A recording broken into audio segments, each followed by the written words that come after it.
9월 14일 새벽 말씀 묵상 시작하겠습니다. 하나님 아버지, 오늘도 저희들에게 새날을 열어주시고 주님의 은혜를 베풀어 주시니 감사와 찬양을 올려드립니다. 성령으로 우리를 충만케 하시어 주의 말씀을 붙잡고 주의 말씀을 깨닫고 말씀에 순종하며 살아가는 이 하루가 되도록 인도하여 주옵소서. 예수님 이름으로 기도합니다. 아멘. 오늘은 사사기 4장 1절에서 24절까지 말씀 같이 보겠습니다. 사사기 4장 1절에서 24절까지 말씀입니다. 에훗이 죽은 뒤에 이스라엘 자손은 다시 주님께서 보시는 앞에서 악한 일을 저질렀다. 그래서 주님께서는 하솔을 다스리는 가나안 왕 야빈의 손에 그들을 내주셨다. 그의 군 지휘관은 이방인의 땅 하로셋에 사는 시스라였다.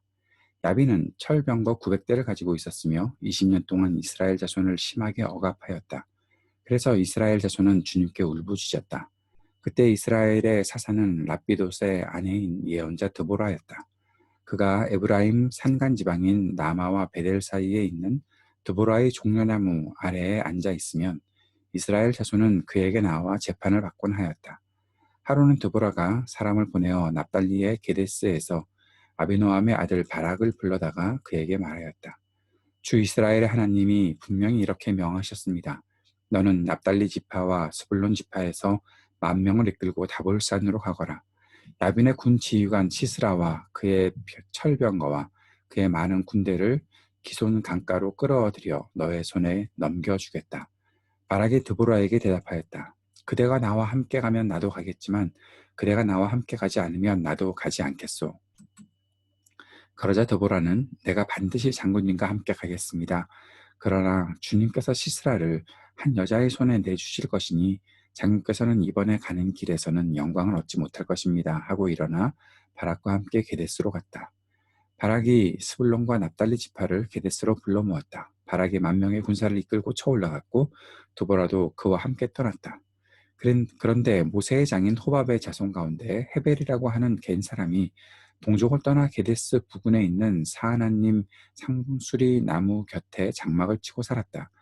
시스라는 아비노함의 아들 바락이 다볼산으로 올라갔다는 소식을 전하여 듣고 그의 전 병력 곧 900대의 철병거와 그가 거느린 온 군대를 이방인의 땅 하로셋에서 기손 강가로 불러 모았다.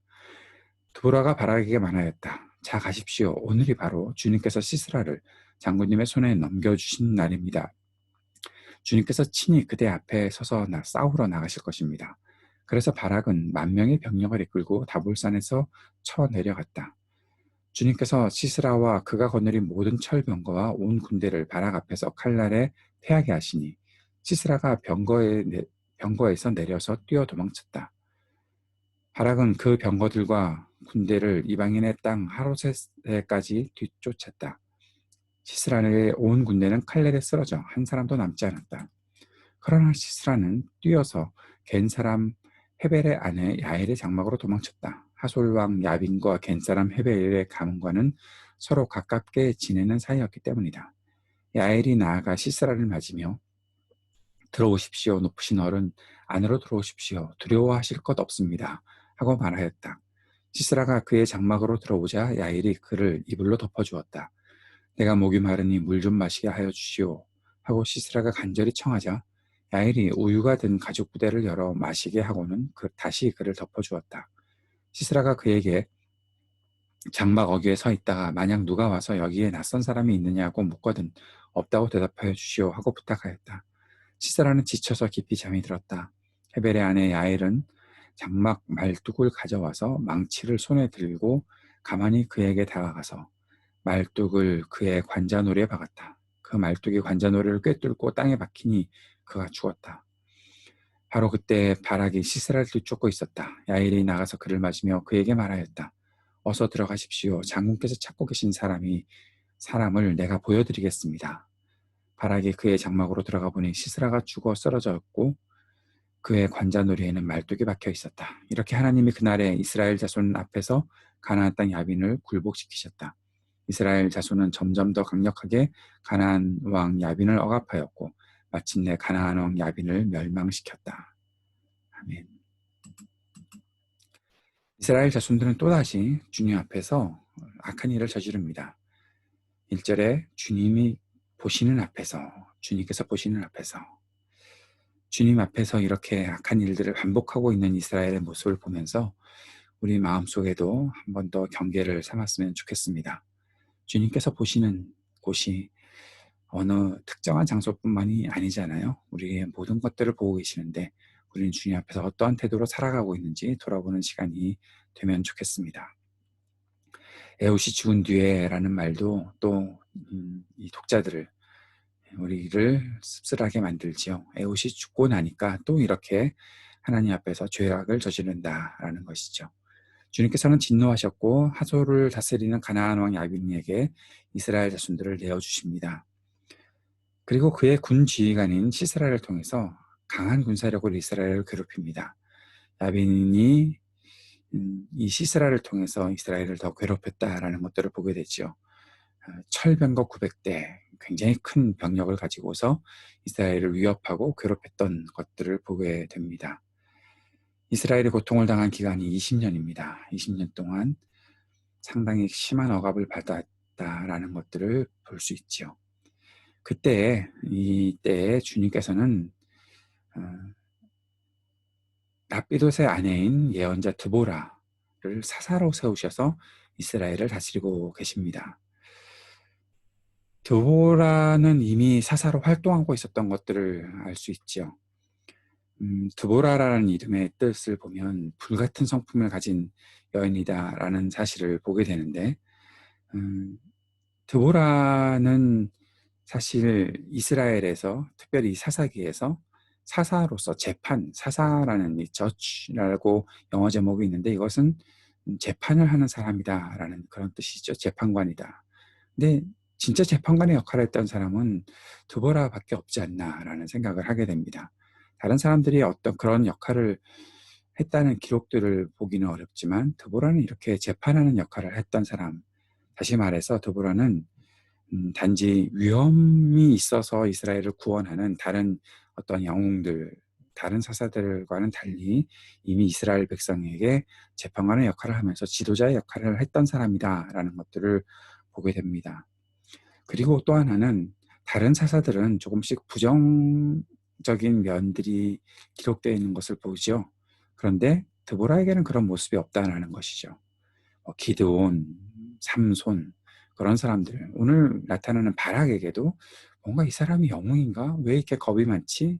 라는 생각들을 하게 되는데, 그러한 모습과는 전혀 다른 여인이지만 상당히 당당하고 또 담대하게 주의 뜻을 이루어가는 사람이 아닌가라는 생각들을 하게 됩니다. 이러한 사사를 통해서 하나님께서 역사하고 계시는 것이죠. 드보라에게 하나님께서는 바락을 부르게 하시고 바락을 통해서 지금 시스라를 무찌르게 하시는 장면이 나타나 있습니다. 바락은 드보라를 통해서 이스라엘을 승리하게 하실 것이다 라는 주님의 소명을 받게 되죠. 그런데 바락은 두려워합니다. 좀 전에 말씀드렸던 것처럼 겁이 많은 사람이 아닐까 싶습니다. 8절에 보니까 그대가 나와 함께 가면 나도 가겠지만 그대가 나와 함께 가지 않으면 나도 가지 않겠소. 여인이 무슨 강력한 힘이 있다고 그러는 것일까? 아마 하나님께서 자신에게 승리할 수 있는 확신을 드보라를 통해서 주실 것이다 라는 그런 마음을 갖고 있었겠지요. 이미 하나님께서 그를 불러 세우실 때 그런 역할을 하게끔 하시지만 확실한 약속을 받겠다라는 그러한 바락의 모습들을 보게 됩니다. 뚜렷한 증거를 달라라는 그러한 좀 겁이 있는, 좀 두려워하고 있는 바락의 모습을 보게 되는 것이죠. 그런 모습들을 보면 앞에 나왔던 온니엘, 에훗 등과는 좀 다른 바락의 모습이 있지 않나 싶은 생각이 듭니다.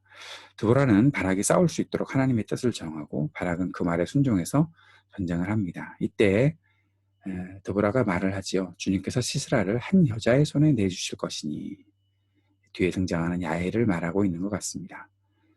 그리고 그 날이 됐다. 이제 가십시오. 14절에 자 가십시오. 오늘이 바로 주님께서 시스라를 장군님의 손에 넘겨주신 날입니다. 라고 말했을 때 병력을 이끌고 나아가서 전쟁에서 승리하게 되지요. 근데 시스라가 도망칩니다. 시스라가 겐사람 헤벨의 아내 야엘의 장막으로 도망쳤다.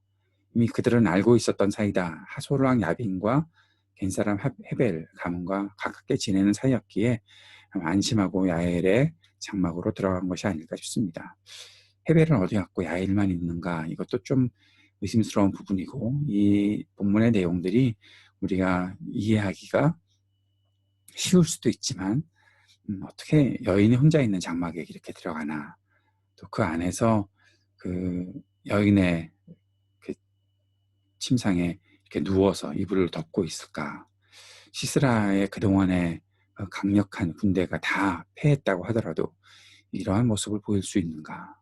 또 하나는 야엘은 어떻게 그렇게 시스라를 쉽게 속였을까? 등등 여러 가지 의문이 있는 장면이지만 어쨌든 그렇게 안심하고 누웠다가 결국 지쳐서 잠이 들고 야엘이 시스라의 관자놀이에 장막 말뚝을 박아 죽이는 장면이 좀 잔인하게 나타나 있는 것도 보게 됩니다.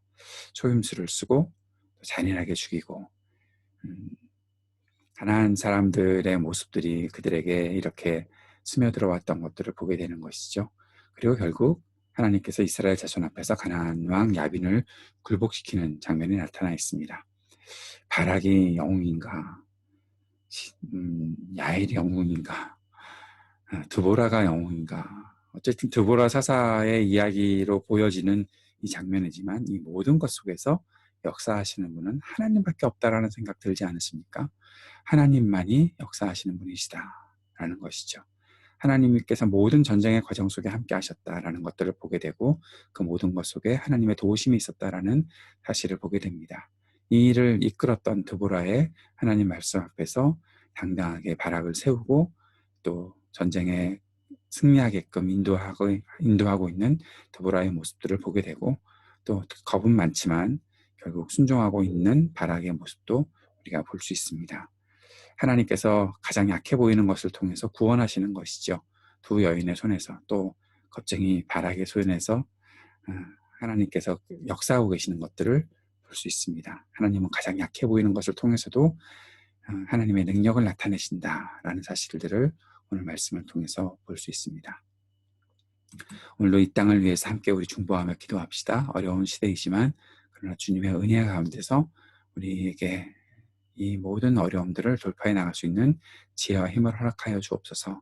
기도하는 시간이 되었으면 좋겠습니다. 교회에서는 이번에도 로즈데일 쉘터 오브 에임스를 돕기로 했습니다. 우리가 함께 이번에는 물품으로 도울 수 없고 헌금하게 되어서 여러분 함께 헌금해 주시고, 또 헌금을 하실 때 빌페이에 메모란에 꼭 로즈데일 쉘터라고 써주셔서 함께 헌금을 모으고 도울 수 있는 시간들이 되었으면 좋겠습니다. 이 모든 일 가운데 우리 주님의 인도하심과 섬세한 역사하심이 있기를 위해 간절히 기도하고, 또 로즈데일 쉘터를 위해서도 함께 중보하고 기도했으면 좋겠습니다. 우리 교우들의 가정, 우리 자녀들, 우리 청년들을 위해 기도해 주시고, 오늘도 IT를 위해 계속해서 기도해 주시는 시간 꼭 가져주시기를 바랍니다. 함께 기도하겠습니다. 주님, 우리의 약함 속에서도 역사하시는 주님을 바라봅니다. 우리는 힘이 없고 보잘것없지만 그러나 오늘도 우리 가운데 역사하실 주님을 의지합니다.